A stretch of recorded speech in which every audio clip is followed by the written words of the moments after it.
ボーイミーツガールという言葉を調べると月並みな物語とかいう意味もあるらしいんですけど、ボーイミーツガールからしか得られない栄養素あると思います。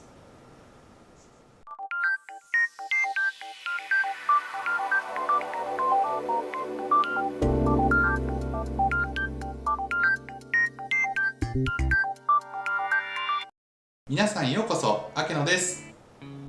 今回は推しのボーイミーツガールな SF 小説を紹介します。ネタバレなしです。今回の作品はこちら、円環宇宙の戦士少女。早速物語に入っていきましょう。まず舞台となるのは円環宇宙ザ・ループという世界です。この世界は円環の名が示す通り、人類が住む5つの惑星は一つながりの交通路を形成していて、相互の行き来はジャンプゲートでしか行けなくなっています。5つの惑星間のジャンプゲートは入り口出口が決まっており、地球、ストロングホールド、クレイ、キズミット、ジェネシスという順番の接続になっています。ショートカットはできません。ドーナツのような形になるので円環宇宙と呼ばれるんですね。ジェネシスとキズミットをつなぐゲートは機雷で封鎖されていて、ジェネシス側からは侵入できません。反対の地球側とのゲートも地球によって武装されており、ジェネシス所属の宇宙船や戦闘機は近づく前に破壊されてしまいます。ですが地球側はいくらでも戦力を送り込めるというジェネシス側は戦略的な不利を負っています。惑星ジェネシスの志願兵ノエミ・ビダルは17歳の少女です。濃い茶色の肌に顎までの長さの黒髪、額に厚手のヘアバンドをしていてデコ娘ちゃんです。めっちゃ可愛い。身長は168センチと長身で、普段は戦闘用のエグゾスーツをまとっています。性格としては勇敢かつやや短気で、戦闘機パイロットに向いた性格をしています。そんなノエミの住む惑星ジェネシスと地球は30年もの間戦争中です。戦争の原因は地球の環境悪化でした。膨大な人口を支えきれなくなった地球政府は植民惑星に入植者受け入れの増加を打診しますが、ジェネシス政府は地球の二の舞にならぬよう環境保護のためにこれを拒否。言うことを聞かせたい地球側はメカと呼ばれるロボットを主体とした軍をジェネシスに派遣し制圧しようとしています。ジェネシス側で独立戦争と呼ばれた30年前の戦いはジェネシスの勝利に終わったと考えられていましたが、実際は停戦期間に過ぎず2年前に地球軍の再侵攻により再開されました。ジェネシス政府は再軍備を進めますが到底追いつかず、志願した少年兵などを含めた決死隊により地球とつながるジェネシスゲートを不安定化させようとマサダ作戦を計画します。ジェネシス側としては数週間あるいは数ヶ月間でもゲートを使用不能にできれば、その間に軍備増強を図ろうと考えているようなんですが、ここは読んでいてどうにも間に合うのそれって思ってしまった点です。作中で軍備増強にかかる時間が明確に示されていないので、実質的に人命を無駄にする作戦じゃないのかって読みながら思ってしまいましたが、もしかしたら日韓駆逐艦、週艦巡洋艦、各種空母、月艦戦艦みたいな感じでバンバン建造できるのかもしれないですね。そのマサダ作戦の予行演習を行っていたジェネシス艦隊の前にゲートから地球軍が現れ、突発的な乱戦になります。作品の中でゲート内部やゲートの向こうの観測手段がないのがあらゆる事態のトリガーになっている気がしますね。ノエミたちはジェネシスゲートから出てきた地球軍を迎撃するため母艦から戦闘機で緊急発進しますが、相手は無人のロボット兵器軍です。ガチンコの正面戦闘で勝てるんであればマサダ作戦もいらないので、当然といえば当然なんですが、ジェネシス軍の古い戦闘機や母艦では太刀打ちできません。地球軍の女性型戦闘ロボットクイーンタイプの攻撃を受け、観測を行っていた幼なじみエスターが重傷を負ってしまいます。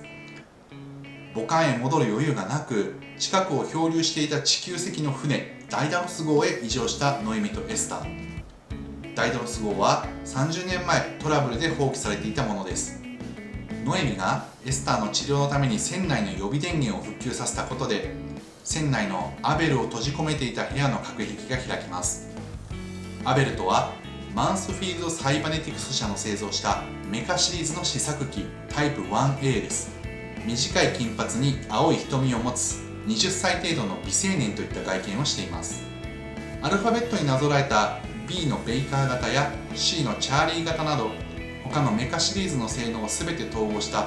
まさにマンスフィールドの最高傑作ともいえるロボットです。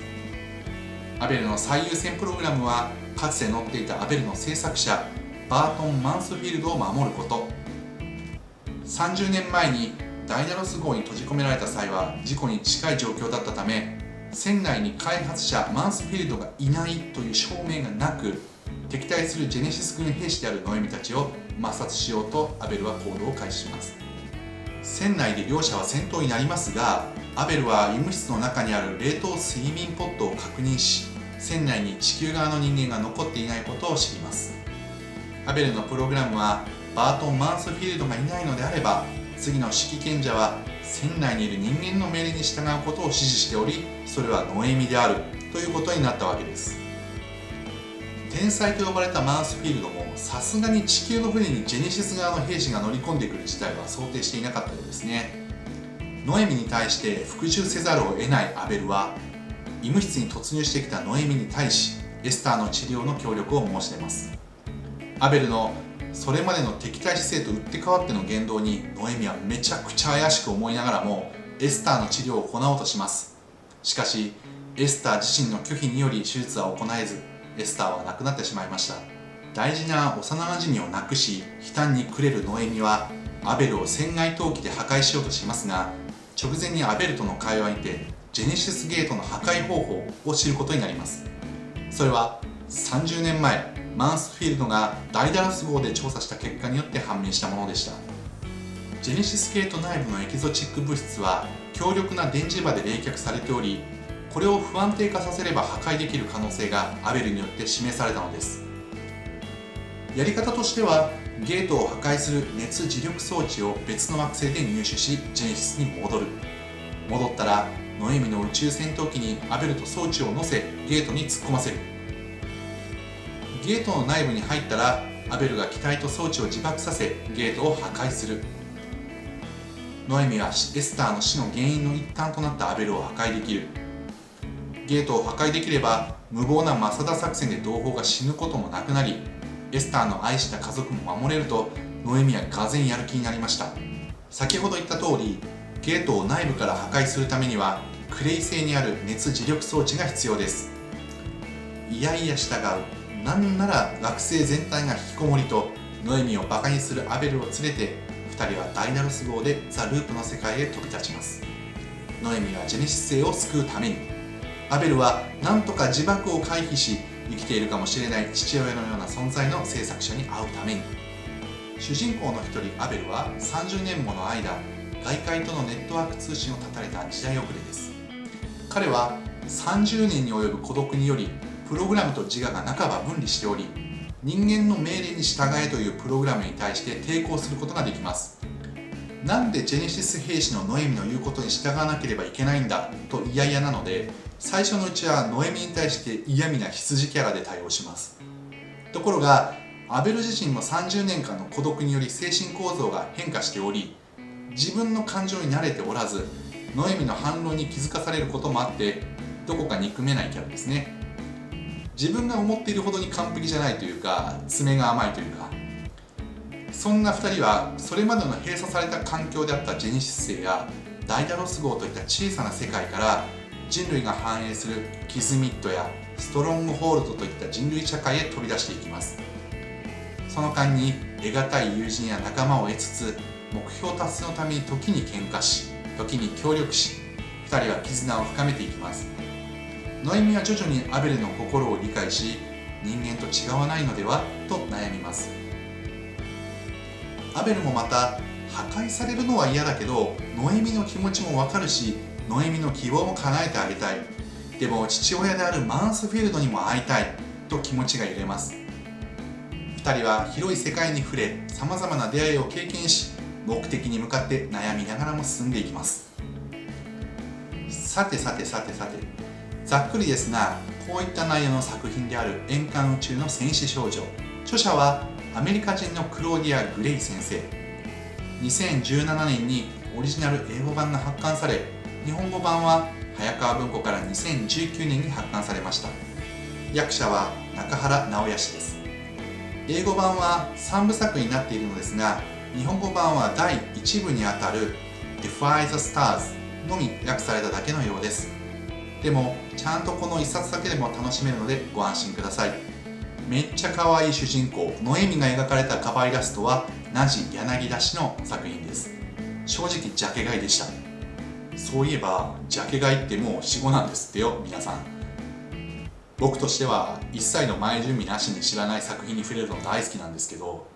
時たまとんでもない地雷踏むこともありますが、それも含めてジャケ買いの楽しみだと思ってます。円環宇宙の戦士少女は動画タイトルにあるようにボーイミーツガールな作品で、美少女兵士と美青年ロボの出会いと成長、そして恋物語を主軸にした冒険小説です。育った環境のせいで最新技術の知識はないけど起点の利くノエミと、皮肉やかつプライドお高めのアベル、ちょいちょい挟まれるアベルの私の方が優れているアピールと、それに煽られつつも人間的な自我を持つアベルに興味を持つノエミ。この2人がお互いの目的を達成するために円環宇宙を飛び回る冒険に旅立ちます。2人の成長ややり取りに笑ったりキュンキュンしたりしたい人におすすめできる作品です。この動画を見て少しでも興味を持ってくださった方は、文庫も電子書籍もありますので、よかったら読んでみてください。概要欄にリンクを貼っておきます。またこういった推しの SF 小説を紹介してほしいなどあれば、ぜひコメント欄で教えてください。ご視聴ありがとうございました。ぜひ高評価、チャンネル登録よろしくお願いします。それでは今回はこの辺で。明野エイティスでした。またねー。